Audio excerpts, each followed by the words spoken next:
The following episode of Critical Weeb Theory will have discussions of colonialism, racism, and violence.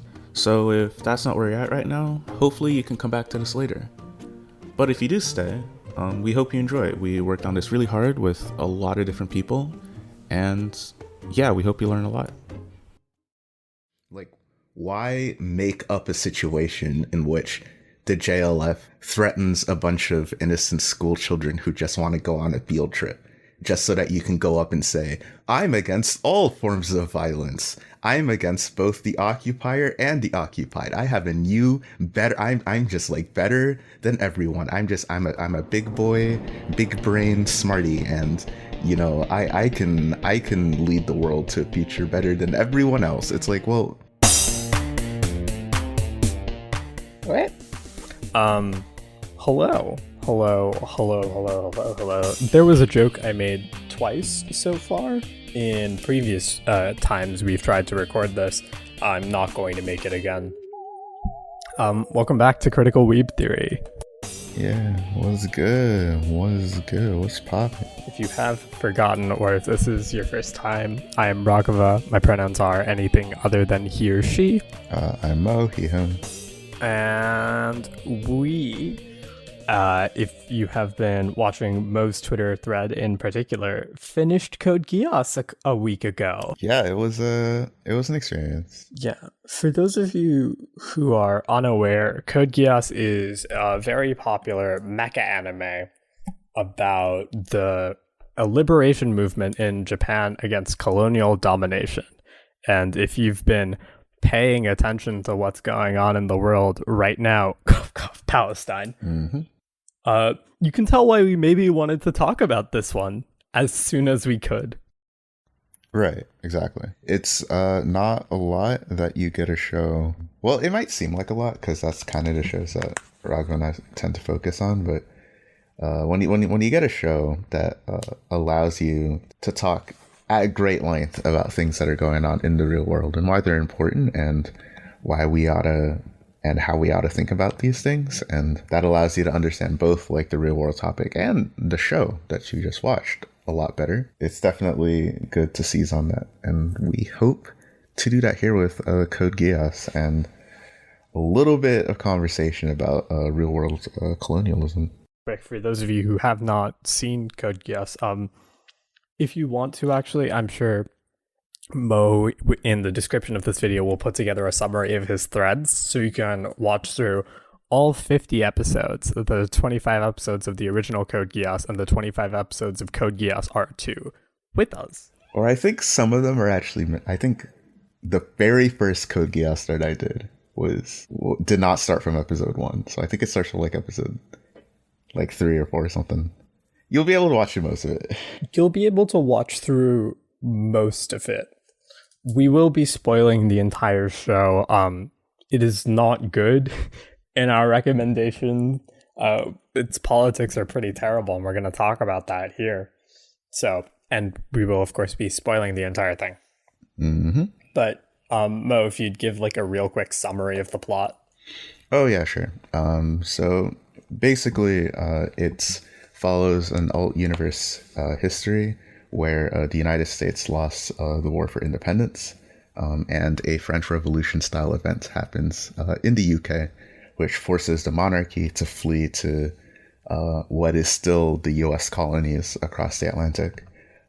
That forms a new empire called the Holy Empire of Britannia, which does a super colonialism and takes over essentially a third of the world.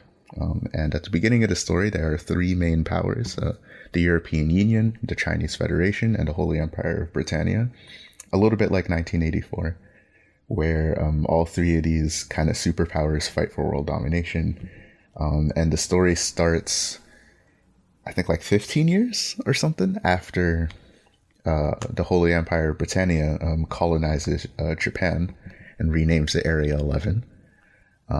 The show focuses, especially the first season, the second season kind of changes it up a little bit, but the first season especially focuses on the rivalry between a Suzaku Kururugi, who was the son of the last Japanese prime minister before colonization, who fights on the side of Britannia, and Lelouch v. Britannia, who is one of the children of the current emperor of Britannia, who fights to overthrow Britannia from Japanese rule. Kind of got like the Yang Reinhardt sort of dynamic for people who are familiar with Legends of Galactic Hero.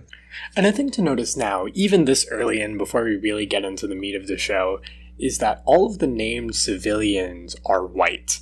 The students at Ashford Academy are white, who form the core of Lelouch and Suzaku's friend group, as are many of the people we see suffering from the wars of imperialism. None of the named civilians are Japanese or non-white, really. And certainly, once we get to a certain point, the show just seems to stop caring about the constant suffering inflicted upon the oppressed. And even now, you should start to see one of the major flaws with the way Code Geass handles its subject matter. I think we wanted to point out that both of us have had experience in advocacy for Palestine. Me a little bit more recently. It was kind of one of the first kind of actions that I've done. And Raghava, I think, before COVID, did a lot of stuff for Students for Justice in Palestine. So we just kind of, it's a topic that's important to us and that we think that we can do justice to. Or at least it is something that we are trying to do justice to. That's where this episode comes from. Let's begin with talking about perhaps one of the themes most central to Code Geass, and that is the idea of nationalism. From the start, we are introduced to our primary setting for almost the entire show as Japan. The first thing we see is Japan's initial colonization 11 years before the show begins, and the rest of the show is set in what is now called Area 11 of Japan. And so, as a story about resisting colonialism, naturally, Code Geass must address the question of nationalism, which is one of the primary motivators of anti-colonial action. If we look at historic colonies and the means by which they resisted their colonial domination, we see in India, we see in various countries in Africa and Latin America, we see in modern-day Palestine nationalism. We see the usage of nationalism as a means or a unifying factor by which people unite against their oppressors.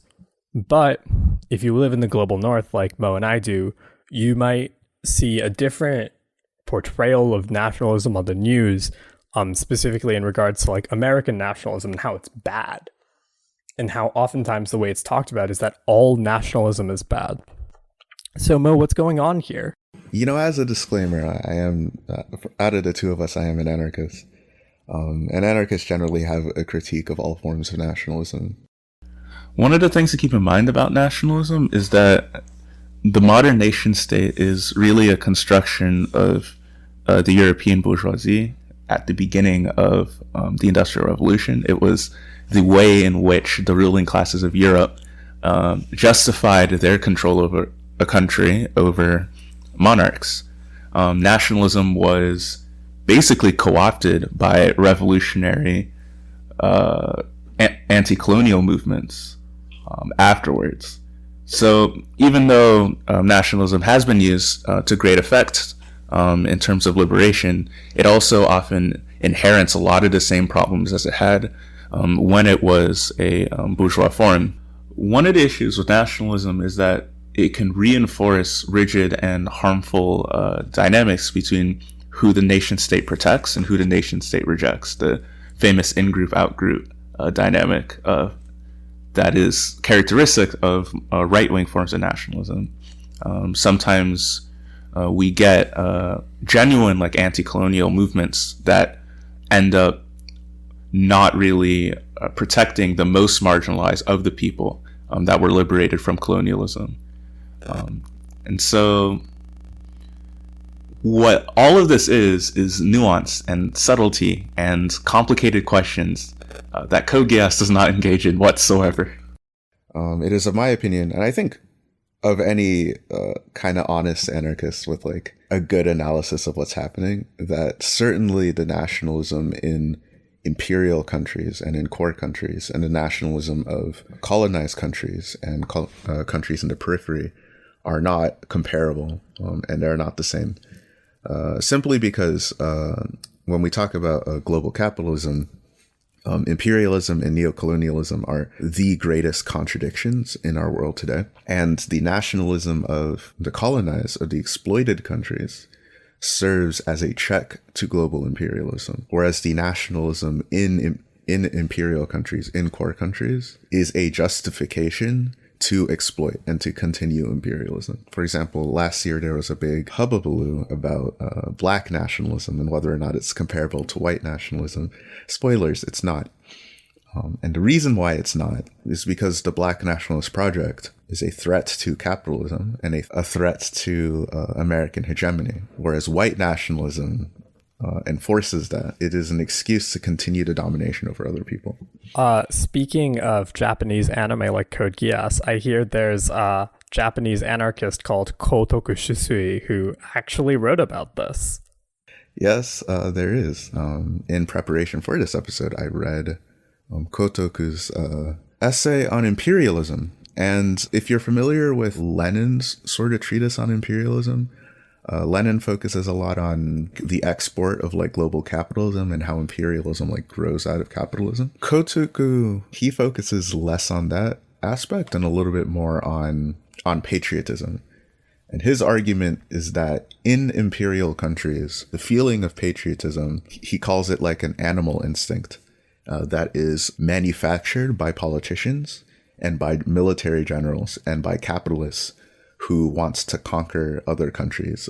Basically, he says on behalf of the military and the politicians, they're basically throwing away money for vanity projects and for prestige. And for capitalists, he says that they get to have a monopoly on both the resources of other countries and on selling weapons to the government.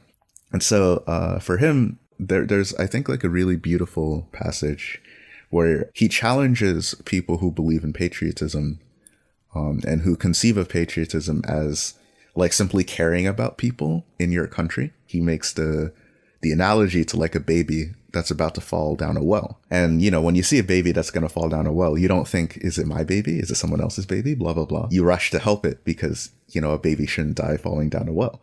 It's a baby. But then he notices that for patriotism and for the kinds of nationalism that, you know, justify imperialism, you are not allowed to care about the people who your country is oppressing. Kotoku Shusui, he wrote this in 1901. So the scramble for Africa is currently going on. The U.S. has just annexed the Philippines. The U.S. has installed a puppet dictatorship in Cuba. Germany has recently unified, and they're kind of going like tit for tat with like some other places. Like Turkey is out here. They're kind of waning away, but they're still, you know, saber rattling. Russia is in Manchuria. Japan just took part in the Boxer Rebellion, and they're trying to get a foothold in Korea as well. So there's a lot of countries, and a lot of them are doing imperialism. Example of, we can compare the nationalism of European powers in this time period, which is used as a justification to suppress people and take their land, versus the nationalism of the people whose lands are being taken, which is, you know, a justification, once again, to keep their land, to resist the people who are trying to take it away from them.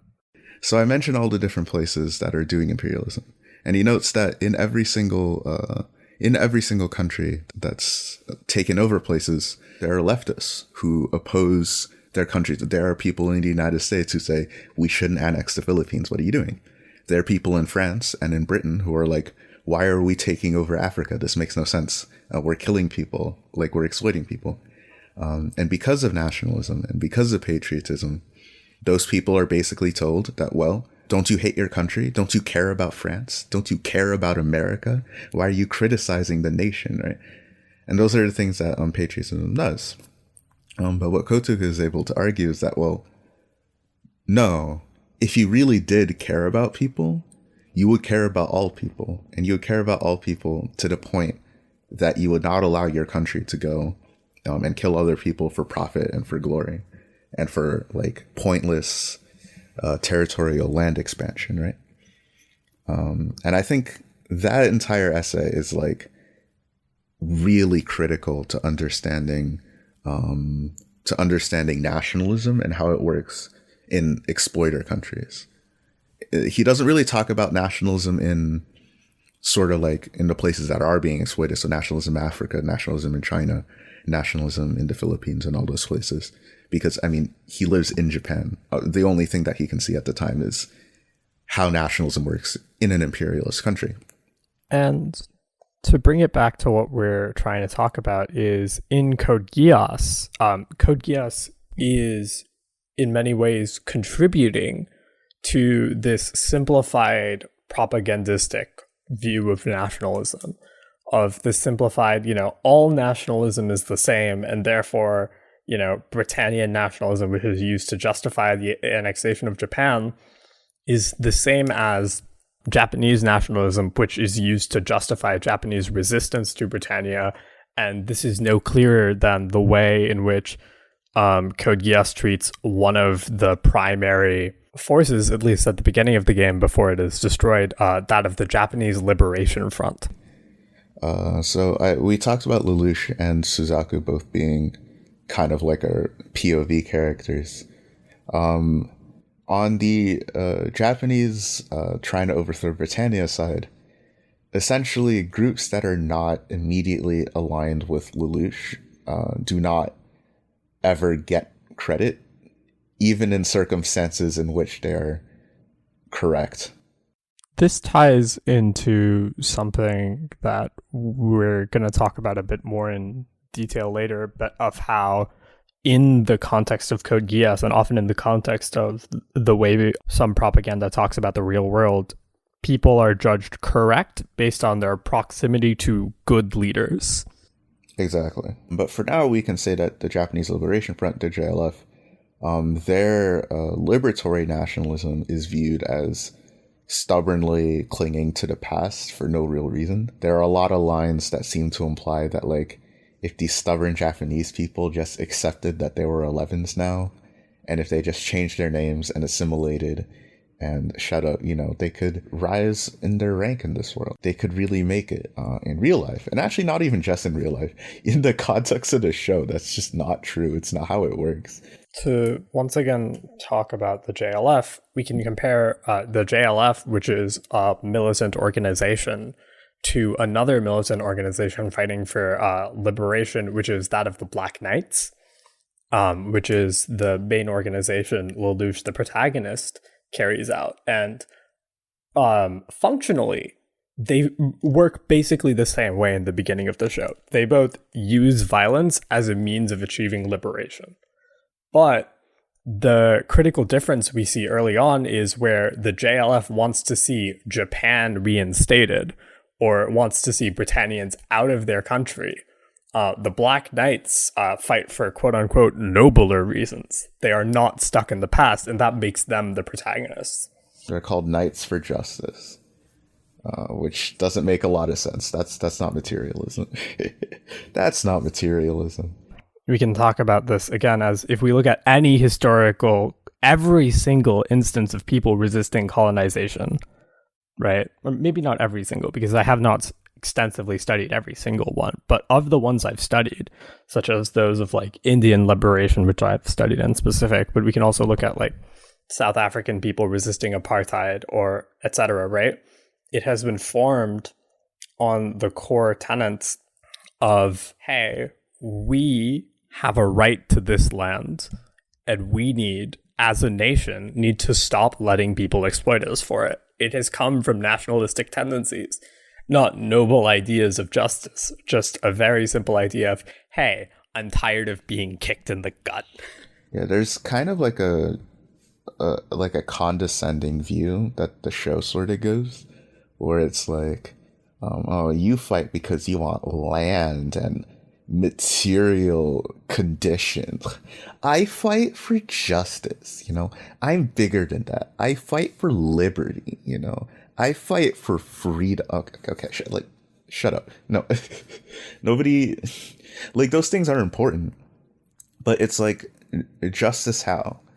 Justice as applied to improve material conditions. Freedom as applied to the freedom as a people to use the resources in a way that benefits everyone, right? Like, those things in abstract don't make you noble. They just kind of make you vain. Yep. And this sort of funnels ourselves into something we're going to talk about a little bit more later, is this idea of correct ways to resist oppression, or quote unquote correct ways to resist colonization, which is a thing the show and a lot of modern propaganda is heavily invested in doing. And we'll talk about it now, and we'll talk about it again later, because this is one of the most common propaganda tactics there is. Of the show is invested in this idea that the way the Black Knights resist Britannian colonialism is good because they are not stuck in the past or tied to Japan, whereas the way the JLF, at least at that point in the story before they are effectively taken over by the Black Knights, resist colonialism is, good, is bad, because the JLF are, are more militant, and they are stuck in the past, and they do just want, land back. And this is something we see often, of people being like, oh, well, I support, let's say, Palestinian liberation, or I support Palestinian rights, or I support, indigenous rights, but only if you do it the right way, right? Only if you do it by the means which I have decided is correct. And this is something we're going to just keep talking about because it's so important to understand. That's a lie. When you let the oppressors decide the terms of liberation, that's not really liberation.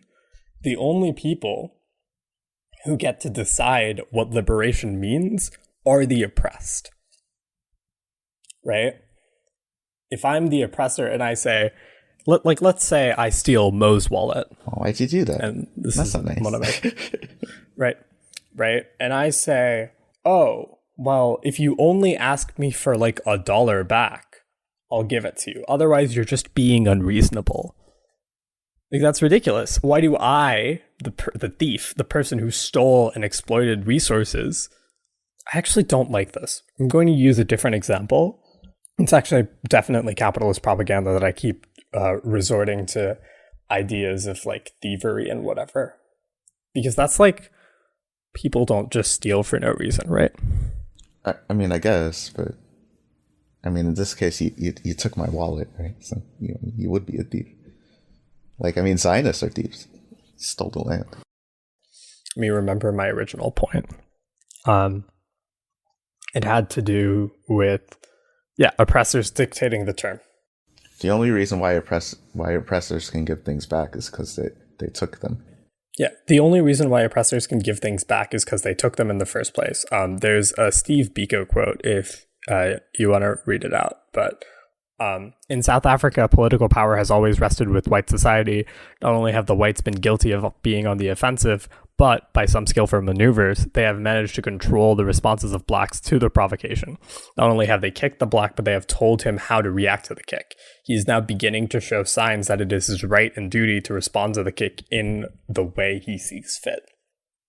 And if we put this in the context of, whether it's code, that was a real thing from how Steve Biko, South African activist, talked about apartheid in South Africa.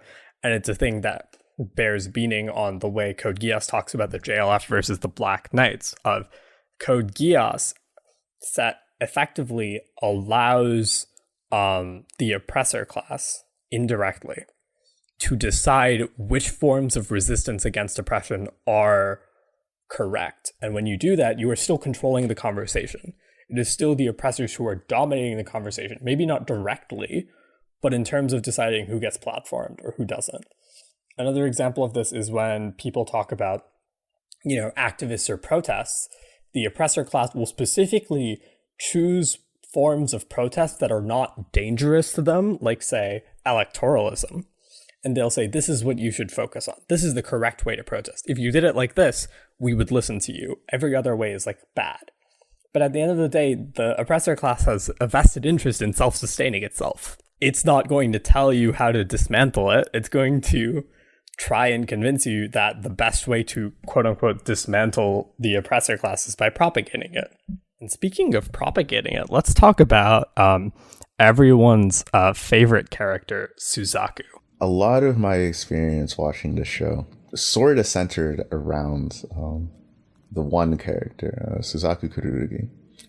And the reason why is actually quite simple. At the beginning of the show, he is introduced in a scene where essentially the Britannian military is doing kind of an indiscriminate sort of bombing raid on a civilian neighborhood. It's a ghetto because they're trying to kill the terrorists.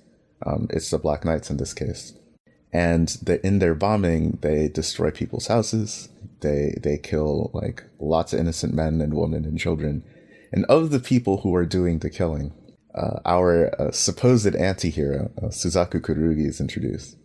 And so when he was introduced, I was like, okay, this guy's a dick, right? Because he fights on behalf of a military that kills civilians, right? It doesn't matter how nice he is to individual people. He helps the military kill people. So he's bad, right? Morality is pretty simple like that. So anyway, as the show goes on, the show sort of forgets that this is happening. And it gets more and more ridiculous as the show goes on. And if you're watching with this frame of mind, the more Suzaku shows up and the more he talks about how he gets super offended and disgusted.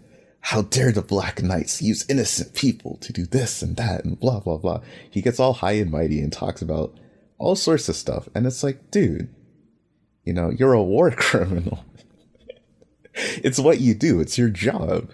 Your job is to colonize people. Yeah. Suzaku gets frustrating to watch. And the meme is that I want Suzaku dead. The opposite happens. But there are two, I think, specific points with Suzaku that I think are good to cover. The first is that he represents like an avenue for change that does not exist. So the whole thing between Suzaku and Lelouch is that Suzaku wants to change through assimilating to Britannia, right? He wants to rise to the ranks of Britannia. He wants to be in charge of stuff and then improve people's condition through participating in the system. And if you have sort of been paying attention to a lot of political discourse, how this is not just a Suzaku thing, this is how people talk about changing a lot of real world systems. Like, oh, you think the police are bad? Well, join the police and reform them. In fact, that is the reason why a lot of people joined the police. Or like wanting more female CEOs or like more black cops. I think the most important story to come out of the uprising last year was actually that. So obviously we had Derek Chauvin who killed George Floyd, who executed him. But there were also the cops who were just sitting there watching. And one of those cops who was sitting there watching an execution take place was black, right? And it turned out that he actually joined the police force because he disagreed with a lot of his black peers. He was of the opinion that the police is never going to get better until black people join up, right? And until they're nicer to black people. And that's what he joined. That's what he joined to do. He joined to make the police a better place. But when push came to shove, and there was injustice happening, not only did he not do anything, he couldn't have if he wanted to, because he would have been punished for it. The police, actually, systems like this, they punish you for acting against the system. That's how the system self-perpetuates. The only way to actually achieve change is like pressure from the outside. So the fantasy that Suzaku presents is one that does not exist. What's important to note is, one, fundamentally, if we look at like the goal of an institution like the cops in the real world, or the military in the real world, or the Britannian military in the case of Code Geass, these are systems meant to uphold colonialism and exploitation and, quote unquote, keep citizens in line. there's no way to look at that system and be like, I am going to join a system meant to do X and turn it around to do Y. Because that's just literally not the point. The people who have a vested interest in maintaining the system are going to prevent you from doing that. And the second, I think, more important thing to do is, even supposing that you could somehow change things from the inside, in order to gain influence within the system, you must participate in it. You must be complicit in it. So in order to gain power in the police so that you can maybe eventually change the police from within, you must first be complicit in the atrocities the police commits. You must be complicit in the shooting of black and brown folk. You must be complicit in the way they oppress people. For Suzaku, our first introduction to him is as a part of a unit that is, mass murdering people in a ghetto. Even at base, we have to understand, and the reason I bring it up is because neither Code Geass, the show, nor the real world do they discuss this very much. They act like joining the police force is an ideologically neutral decision. They never talk about how, in order to be a part of the police force, you must be a part of the evil you wanted to stop in the first place. And this is true for Suzaku. Later we see him colonizing Italy in Code Geass R2, and that's not really given much narrative weight, but implicitly we have to understand that that sort of thing must happen. In order for Suzaku to gain power within the Britannian military, he needs to be complicit in the Britannian military's atrocities. And the second point, and I think it's a point that I kind of covered when I was talking about the main frustration I had with this character, is just basically all of Suzaku's atrocities are whitewashed. The show focuses on, I suppose, his intentions to be a good person more than the actual harm that he causes by being like an actual enforcer of colonial rule. It turns out he kills his dad, the prime minister. To go a little bit more depth into what that means, we find out that Suzaku's dad, Prime Minister Genbu Kururuki, during the time of the initial Britannian invasion, wanted to adopt a policy of complete resistance. That is, he wanted to fight until the bitter end so that, the Japanese people could resist colonization. And Suzaku decided unilaterally himself, without consulting anyone, and it turns out that this is in fact an incredibly unpopular decision amongst the people, that peace under Britannian occupation, and we'll dive a little bit more into what the word peace means in this context later, was better than, having full resistance. So he kills his dad, and that is textually the thing that results in the Britannian occupation of Japan, and what causes the conflict. And this is never interrogated. The show never interrogates what the cost of this peace was, whether or not resistance would have been the right thing, and Suzaku never has to deal with the consequences of that. So he's basically the reason why Japan got colonized in the first place. There's very little accountability on his part. It's really interesting. We have this character Colin, who's a member of the Black Knights and Ashford Academy, so she goes to school with Lelouch and Suzaku. She's half Japanese and half Britannian, so half white. Towards the end of the show, Colin, she finally starts saying things that are remotely true about Suzaku, about how all of his actions just are selling out his country for power, and they won't actually solve anything. This is towards the end of R2, but unfortunately, at that point in time, Colin is fighting under a coalition that it's a long story, that nukes civilians. Yeah. But another thing I want to point out is that this mentality of I'm going to change things from the inside comes from a very atomized and individualistic view of what social change looks like. It purports this idea that, if one good person joins, then they can change the system from inside.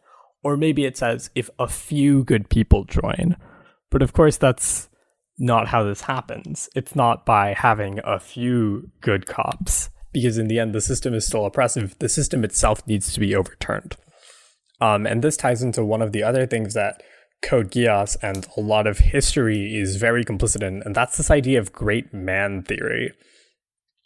Great man theory, if you don't know what it is this idea that history is the result not of broader societal forces, but instead the actions of certain great men. We see this in the idea of past rulers, like the quote-unquote Revolutionary War in America was solely the result of George Washington, and we see it now in this idea of the way people talk about the civil rights movement. And Mo, if you want to talk about why that actually doesn't work.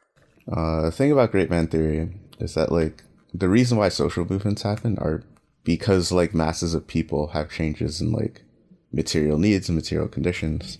When we focus on individual people, we focus on, like, their personal needs and their personal struggles, which is, like, not how change happens.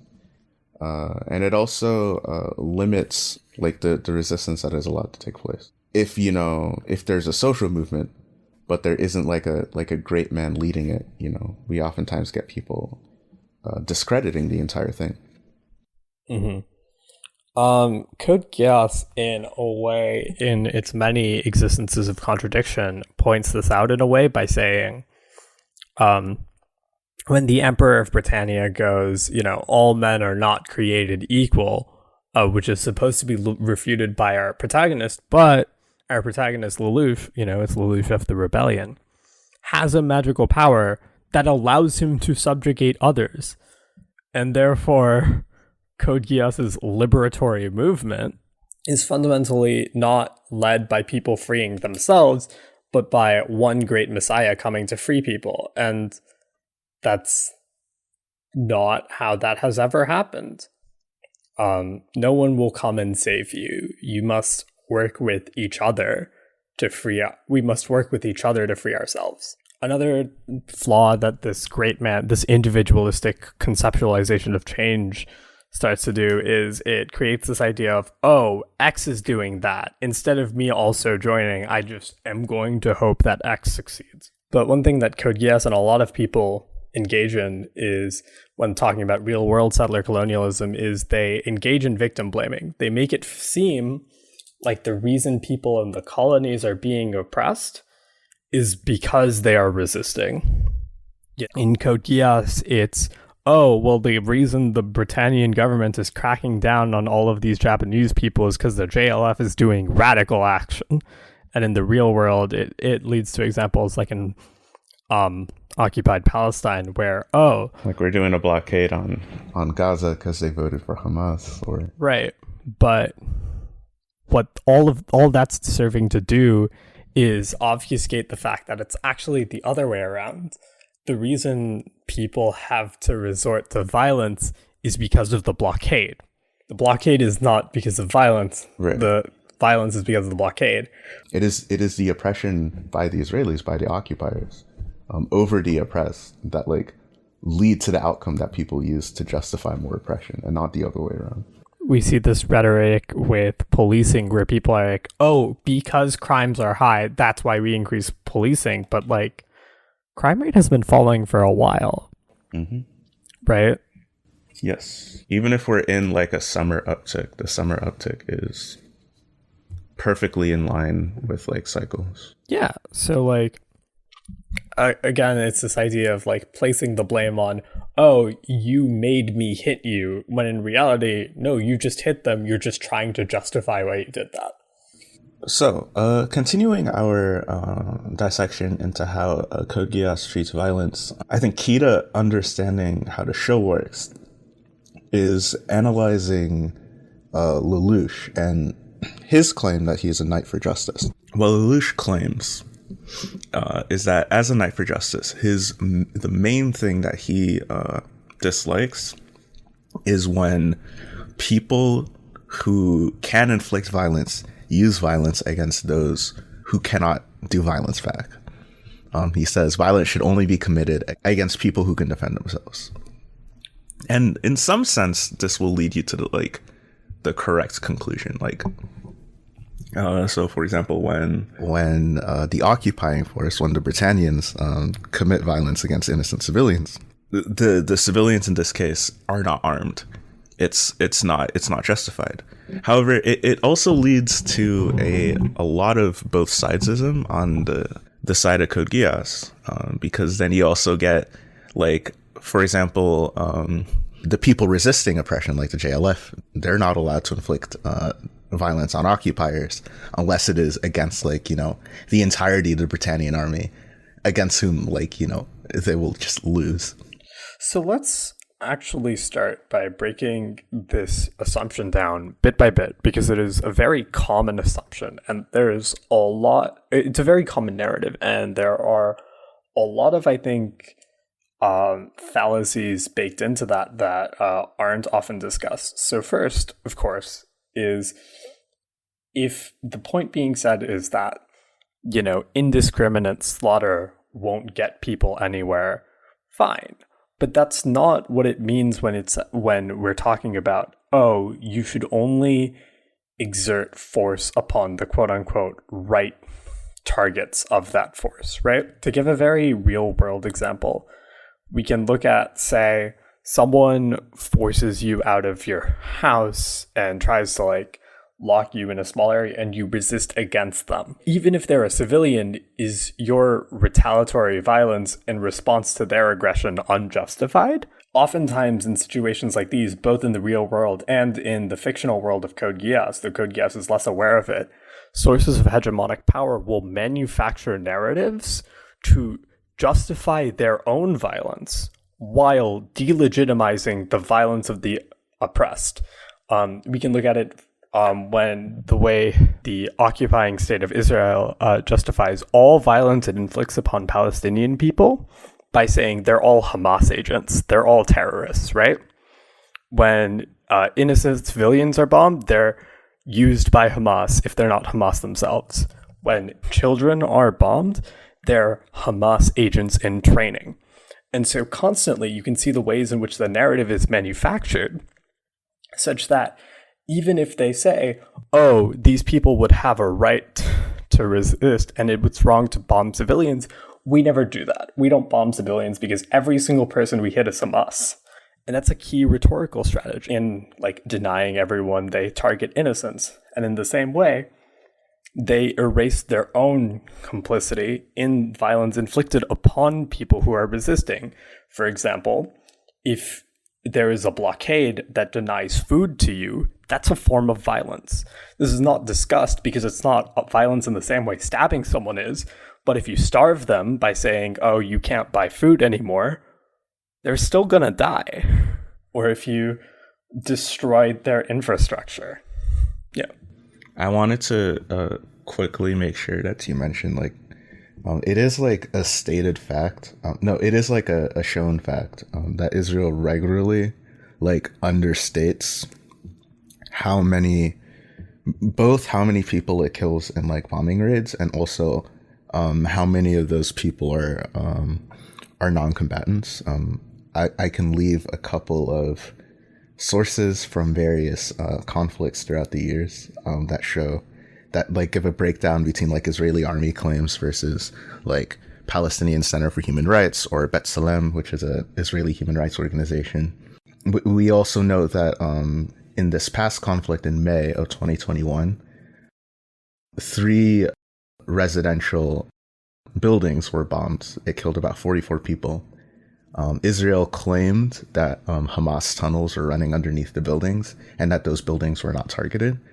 It did not give proof that the Hamas tunnels were there, and Hamas denied that the tunnels were there. The common Israeli army claimed that it gives proper warning before demolishing a building. Did not turn out to be true in this case. Same thing with the AP Media Tower bombing. It claimed that Hamas was in the buildings. It did not give any evidence for it. So, like, the thing that we're talking about is a real thing that happens. It's not just, like, lefties making stuff up about Israel. Yeah, it's a very, like, common bit of disinformation, and again, it is a form of propaganda to say that our violence is justified because we never hit civilians, and more importantly, their violence is unjustified because they hit civilians, But again, if we think about the most common forms of settler colonial violence, right, especially in an occupied colony, the people who are the targets are the literal occupiers. Code Geass does this in a very important scene where it frames the one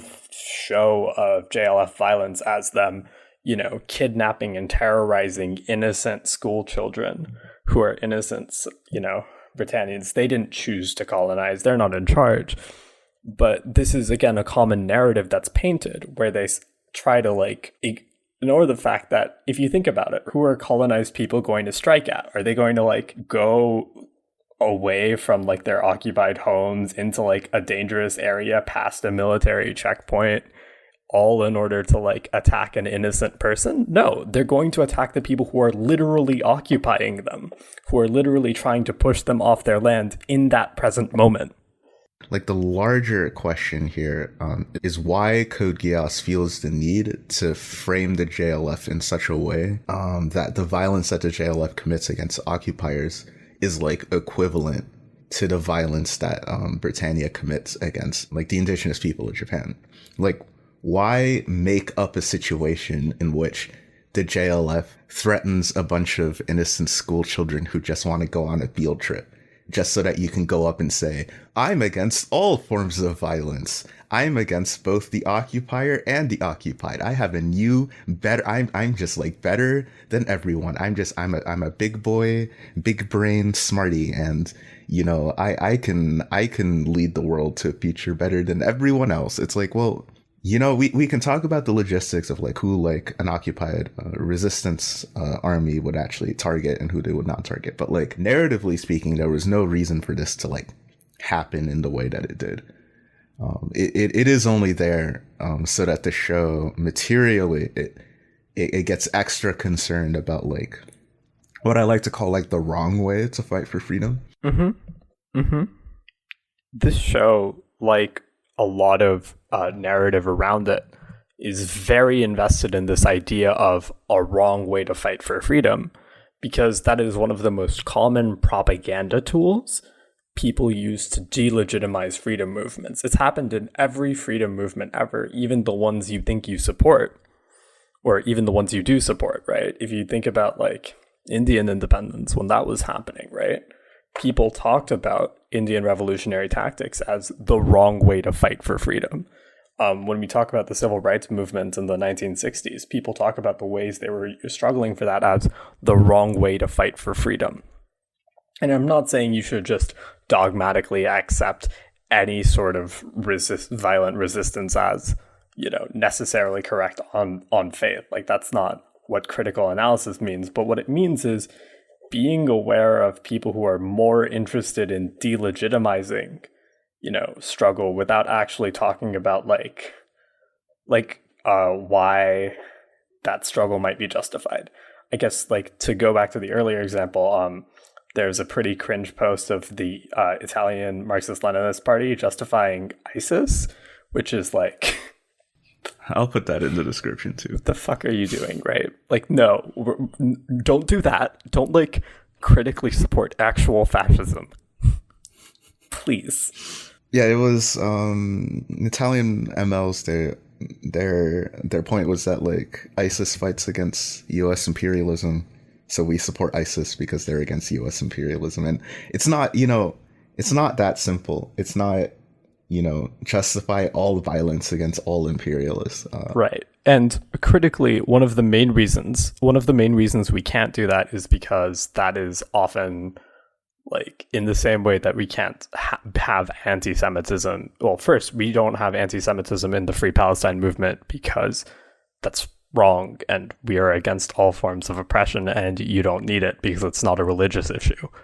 But second, when you make ridiculous statements like these, people will point to you and be ha, you see, they do just actually support fascists. And consider the point of empathy, the central point of empathy. Code Geass is, again, a great example of liberal propaganda in this case, because all of the major named characters, except for Colin, are Britannian. All of the people at the Ashford Academy, all of the people we're supposed to care about, because there are our protagonist friends, they're all Britannian. And the show never acknowledges this is the case, right? But the fact that we never get to see the families who are torn apart by Britannian raids, we only get to see the people benefiting from those raids, gives us a very skewed perspective and a very skewed point of empathy for who we should care about, who is our form. And this happens a lot in the real world, where, colonial propaganda is very invested in making you care a lot about what's happening to the poor colonizers who are occupying the land, who kicks someone out of their house and is now facing harassment for occupying someone else's house, right? It's very interested in making you feel empathy for those, while it denies you empathy for the people who are made homeless by colonial tactics, who are, who need to find another place to live because of occupiers. And finally, to cap off our little example that we've been having, is a wonderful Arundhati Roy quote, which she first used to describe the resistance of Naxalites in India. It says, "Are you supposed to go on a hunger strike? Can the hungry go on a hunger strike? Nonviolence is a piece of theater. You need an audience. What can you do if you have no audience? People have a right to resist annihilation." And we see this again in occupied territories like Palestine or Kashmir, of, again, the idea of the right way to resist is XYZ, but when people don't have access to those means and they resolve to resist in the ways they have available to them, they get demonized for, oh, why aren't you doing a hunger strike? Or why aren't you protesting peacefully? Or, why aren't you picketing outside of your house that you got kicked out of? Why are you trying to push them out of your house instead of asking them really nicely? And that's before we get into the ways in which even not quote unquote nonviolent protest is still criminalized. When people picket their houses, they're forcibly removed from the protest. When people do sit-ins, cops come in and beat them up. When, for example, the El Kurds tweet about what's happening in Palestine, they get arrested. So this idea that, if you do things nonviolently or if you do things the right way, nothing will happen to you, is just a blatant lie. You will be met with force regardless. The bottom line for what we're trying to argue for here is not necessarily that violence all the time to everyone, or even peace never works, or blah blah blah. It's more we believe in liberation, and therefore we also believe that people should be allowed to use the method of liberation that works at the time. So there are times, for example, at the time of recording, there's a bunch of nurses going on strike in Cook County, Illinois right now, right? And I've been following the strike pretty closely. I do not think that any of these nurses are gonna pull out a Glock and roll up to a police station and burn it down, right? People are going to talk about them like they're going to do that. Yeah, it's the reason why the Cook County nurses strike has the form that it does is because the unions that are there determined that this form of activism is the best way that they have available right now to get what they want. And there are other times where, unfortunately, a peaceful strike will not get you what you want. So you have to look at something else. It's whatever it is, just do the thing that will get you closest to the change that you want to effectuate, is the point. I think the quote there kind of makes that point rather beautifully.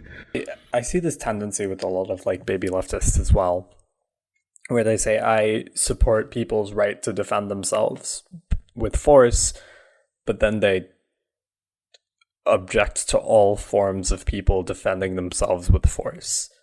So even if you say in theory that you support that, if you don't materially support anyone who's actually engaging with that, you don't actually believe what you say you believe. If I say I support drinking water, but then every time anyone drinks water, I'm no, you're drinking water the wrong way, you can't do that. I don't actually support drinking water. I support a way of drinking water that doesn't actually exist. As a final thought experiment, because I remembered this, I do actually want to use it. Think about when Trump got COVID last October. I know a lot of people were really excited And they were like, yeah, I hope he dies. And if you can understand what this feels like even a little, you can start to understand why colonized people have nothing but enmity towards colonizers who push them off of land, force them into like subservient positions, and steal their resources. Let's move on to what looks like it's going to be our last thing about Code Geass in specific, and it is, for my money, the most interesting and least good character in the entire show. Euphemia. So Euphemia, she's one of Lelouch's sisters, so she is also next in line for the throne. And see, she's a good royal, okay? She's super, super nice and not racist, right? And she's gonna fix everything by being really nice, but unfortunately she's just too nice for this cruel world, you know? If only we could just put a nice person in charge of a brutal occupational regime, that'll fix it. To talk a bit about a lot of what goes on with Euphemia, because it's one of the most interesting showings of the way Code Geass's politics work. For one, I dislike this character trope, and it is a character trope. There are, especially, which is this idea of the good noble. Specifically in the sense of, we see this a lot, and I want to be clear that it's not femme-coded, though writers do love to make innocent, sweet people female for some reason. Wonder why. But this idea of someone who is in a position of power, like Euphemia, who's a princess of Britannia, but is personally anti-racist, right? Euphemia herself doesn't believe in being racist, and while other nobles around her are super racist, she's like, no, racism is bad. But systemically, she is one of the biggest beneficiaries and perpetrators of said racism. Her family are the colonizers, and she's on great terms with her sister, who says racism is our national policy. Oh yeah, there was a line, like Cornelia, who is Euphemia's older sister, like what Euphemia tries to like institute a couple of reforms into the system, and she's like, Euphemia, don't you know that discrimination against the numbers is national policy? That line was wild to me. I was like, okay. So this character, she can't be like the force for change that the show wants her to be. It's impossible. Her position makes it. The show does not realize this.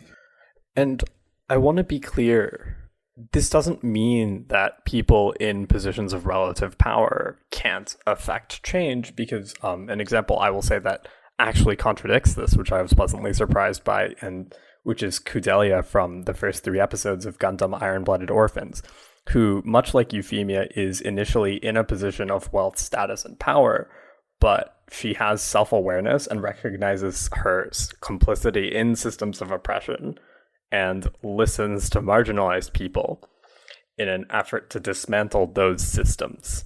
But like, also, the thing about Kudelia is that when she contributes to like the resistance movement, she doesn't do so like, there are basically like two. There's like the Kudelia who's like a politician, right? But like when Kudelia is actually like on the front lines, like in part, like a part of like the resistance group, she's just like another girl, right? Who's just in the, like, the show, at least from what I've seen, makes clear that like, if she wants to really be helpful, she needs to adopt like an entirely different position than the position of power that she normally had. The show asks that she decenter herself, and again, she does like make mistakes, but the show is critical of those mistakes, and they ask that she actually do that. In contrast to Lena from 86, which is a show I don't like, but that would be here for a whole episode, so just fight me on Twitter. Yeah, but to come back to Euphemia, right? Again, we need to understand that simply systemic racism exists, systemic oppression exists. So if you are someone in a position of power who individually considers yourself like anti-racist, anti-oppression, anti-whatever, but your position of power depends on that racism to thrive and continue, you're not actually anti-racist, because materially your actions and your position still require the suffering of people, right?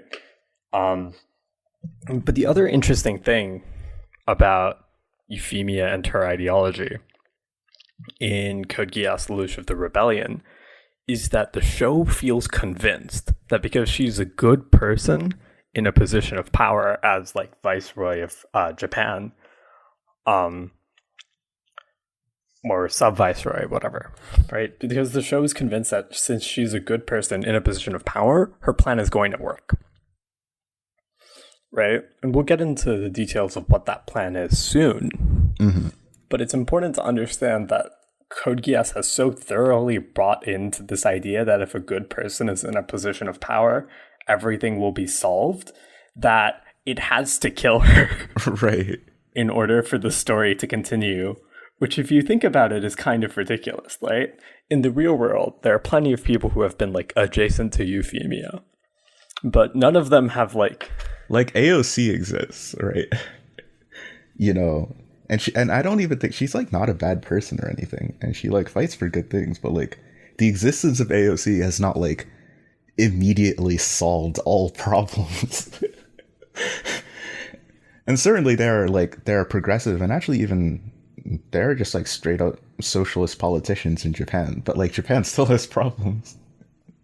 So I'm not sure where the writers of Code Geass get this idea that like if Euphemia was in charge, there would just not be problems, and we don't know how to do this. We don't know how to solve the problem. The way both in the real world and in Code Geass this is rationalized away is that there isn't enough good people in positions of power, right? But even in like the past, there were benevolent monarchs, but they never dissolved feudalism, right? Because again, like that's not how you do it. But of course, in the eyes of Code Geass, oh no, we have a good person in a position of power. She's going to solve the narrative, so they have to kill her. I guess you can think of something like Catherine the Great, because she wanted to dissolve feudalism, but like. The only reason why she was allowed to be emperor is because she had the backing of all like the most powerful feudal lords in Russia. And so she could not dissolve the system that gave her power. And she would often write and speak about how frustrating that was, of like wanting to be helpful, but then she would not have the power to be helpful were it not for the exploitation of the serfs in Russia. That would be an interesting character. That'd be really cool. But Code Geass is not smart enough for this, so we don't get that. Right.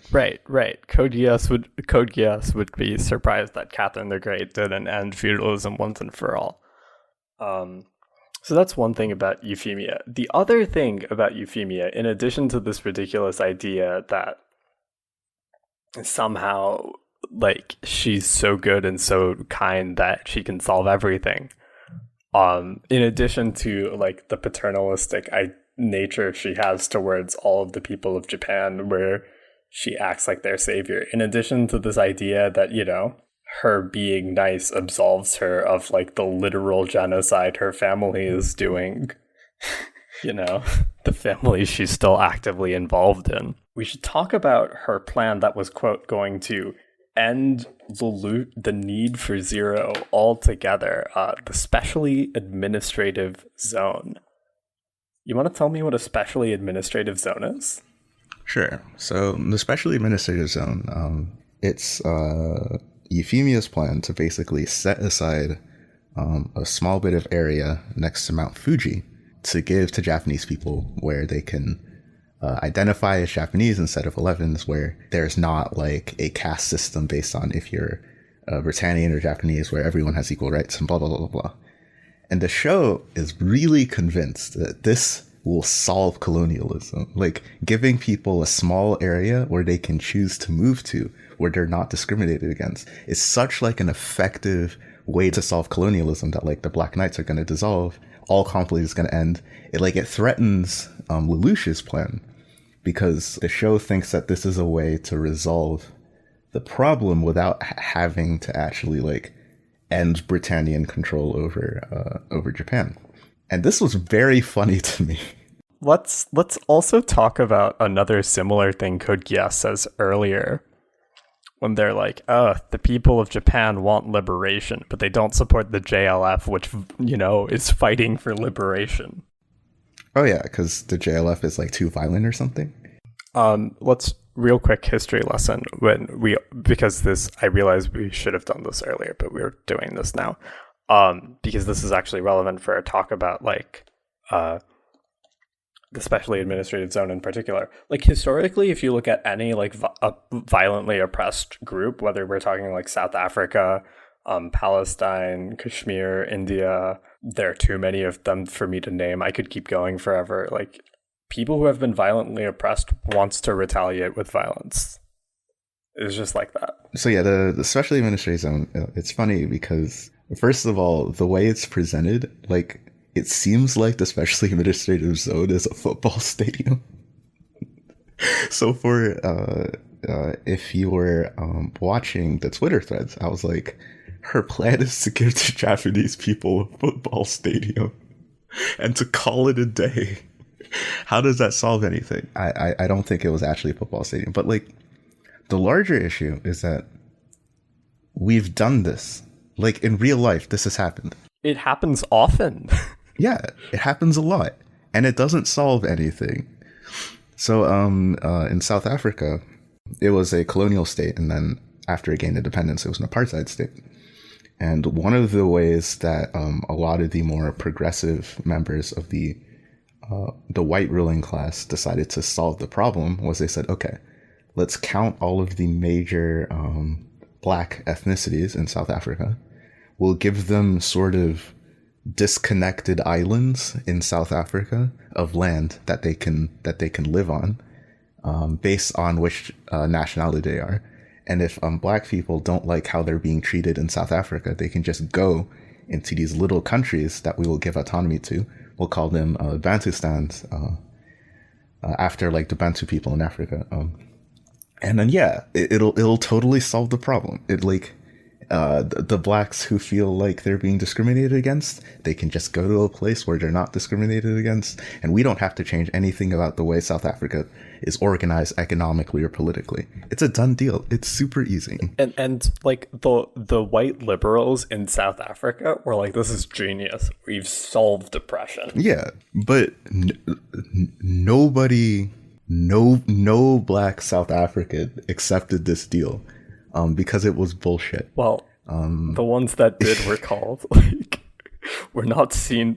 The ones that did were literally called Uncle Toms. I was able to track down this document. It's sort of hard to find online, so I'll like re-upload it and put it so that people can read it. But Steve Biko, who I don't know, we probably brought him up before, like. Because I don't remember what was in this recording, what was in the last one. But Steve Biko, he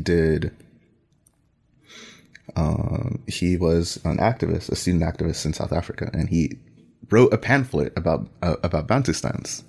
And he has some choice words for this kind of thinking that this solves the problem.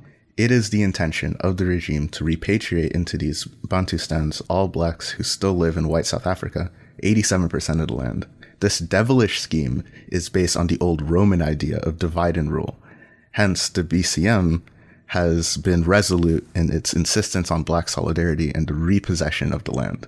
This is encapsulated in the banner slogan, "One people, one Azania, one nation." And furthermore, in this document, he'll read like, people who took part in the Bantustans were roundly condemned by everyone as sellouts and Uncle Toms, and nobody took them seriously. They were clearly seen as people who deliberately allowed themselves into unholy collusion with the enemy. And it turns out, like, the problem with the Bantustans is that, besides the fact that it was bullshit, and besides the fact that you're, like, giving back a fraction of the land that was taken, was that they were all on, like, the worst parts of South African land. Like, they're not on fertile land. They don't have access to the port. They're not economically sufficient. And they're surrounded by a hostile occupier nation. This was clearly just an attempt. And it actually benefits like the South African ruling class, right? Because the thing they want is a white ethno state. They would rather live in a place without black people. So the plan just moves them to little hidey holes so that they don't have to look at them anymore. So there's historical precedent for the special administrative zone in Code Geass to just be a total and complete failure that every Japanese person rejects. But for no reason whatsoever, everyone in the story is like, well, I guess there's a tiny plot of land that I can go to be free. So I guess that adds that, that solves that problem. And lest we imagine that this is in the past in the real world, let's also think about, reservations on, American soil, right? Where, the United States of America stole land from the indigenous people, gave them small patches of it back as reservations, and then they stole those too. Like, they were not even, couldn't even uphold a single damn treaty, right? Like, it's literally nothing. Right. Or, if you look at the actual effective amount of land that Palestinians control, for example in the West Bank and Gaza, and you look at the actual map of the Bantustans, you will note how similar they look.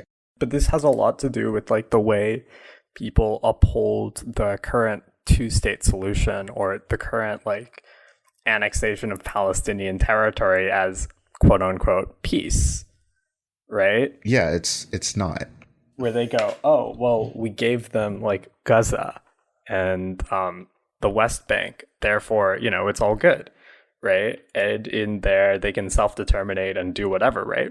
But for one, much like with reservations in America, and much like how Bantustans would have worked out in South Africa, the boundaries are not honored by the occupiers, right? Occupiers go into Palestinian territory all the time. Two, it's not all the territory, so it's to go back to the house example, it's like if I took over your house and then I shoved you into one of the bathrooms and I said, this is your land now, be happy about it.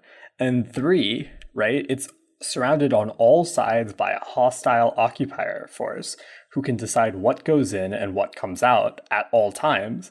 So they aren't given any form of self-determination. Acting as though oh, we just need to go back to the two-state solution and that'll be our answer to settler colonialism is both ahistorical and complete bullshit. The way the show resolves this is Lelouch accidentally tricks Euphemia into slaughtering every Jap, because he has the Geass that can make people do whatever he wants, right? So he accidentally tricks Euphemia into ordering the slaughter of every Japanese person there, and it leads to probably I think one of the funniest scenes in all of anime, where you have this pretty nice princess who the show is worked very hard to convince you can do no wrong, splattered in blood, just desperately gunning down civilians, waiting in her knees with blood and arms everywhere. I think that was hilarious because it was so completely unnecessary. You did not have to do this to make the story work, and it was as unnecessary as it was entirely unconvincing. It was really awful. I know people who like Code Geass can be like, no, that's the emotional core of the show because it shows the true danger of Geass. Nah, it was fucking stupid. It was fucking dumb. You'll note that in this entire discussion of Code Geass and settler colonialism, we have not really discussed Geass, largely because it doesn't matter. In Code Geass R1, we'll talk about it briefly because we are nominally talking about Code Geass. In Code Geass R1, you could very easily remove Geass from the story entirely. It makes every scene in which it is involved worse, actually, because any moment where Lelouch would have to actually be creative or come up with blackmail or manipulate people, he just gets, mind control. Or just negotiate, Yeah. Just convert people to his side. Any scene that would require character interaction is replaced with a scene where Lelouch just says, "Lelouch B. Britannia commands you to do what I say," and then they just do it, and then like that's it. Yeah, the show would be so much better if like the Geass just wasn't there. In R2, you have the whole story about like, you know, the collective unconscious and like defeating God or whatever, and I mean, it's not better. It's at least Geass has a point now. I'm not really. That's kind of like out of the scope of this discussion because it's like a whole other like philosophical track that the show wants to explore. It's a whole other philosophical track the show wants to explore that has no bearing on its, well, whose bearing on how it treats colonialism is basically like summarized to, wouldn't it be neat if someone like had the power to completely dominate other people and use that to like for quote unquote good? Wouldn't that be cool? It doesn't really make that much sense. I think just in conclusion, I don't know how to conclude an episode like this. Well, I feel like we should just talk about we should conclude what we're talking about with the self-administrative zone, right? So in summary, the self-administrative zone, one, even if it went through, no one in the real world would buy it because they would still want like self-sufficiency, self-determination, unless they were literally forced onto it by like armed forces, which is what happens in the real world, right? No one walks, like the reason people end up on reservations or the reason people like are confined to like Gaza and the West Bank is because armed forces put them at gunpoint and said, go here or else. Right. So generally people do not willingly sign up for zones like these. Two, it wouldn't even be real freedom because everything is controlled from the outside. And three, finally, please do not treat this like it is an answer to colonialism. Do not treat this like it is in any way, shape, or form a reasonable compromise. Nothing is a reasonable compromise other than land back. So yeah, we've been talking about colonialism and Code Geass for a while. We hope this has been informative and helpful for you, and like putting it in terms of media has helped create a better understanding. If you were interested in learning more about Palestine in specific, I'll recommend the website Decolonize Palestine. It's a very, very informative website. It goes over Palestine 101. It works over myths. It especially has an entire section for rainbow washing, like red washing, green washing, blue washing, purple washing, pink washing, and faith washing, which talks over how the settler colonial state is made to seem socialist, eco-friendly, humanitarian, in favor of women's rights, in favor of LGBT rights, and like intersectional faith-wise, respectively, all of which is very relevant to like go for. And it's just has so much useful information that you should really look into it. Like it even demolishes this idea that Palestinians use human shields. I personally like visualizing Palestine. I'm a very visual person, so all the graphs are very neat, and they help me understand. They helped me understand a lot of the fuckery. That's not a scientific term, but yeah, it helped me understand a lot of the fuckery behind how the state acts. There'll be other resources as well. If you like this episode and want to discuss it in more, you can join our Discord, which is tinyurl.com/CWT Discord, with I believe the CWT and Discord all capitalized.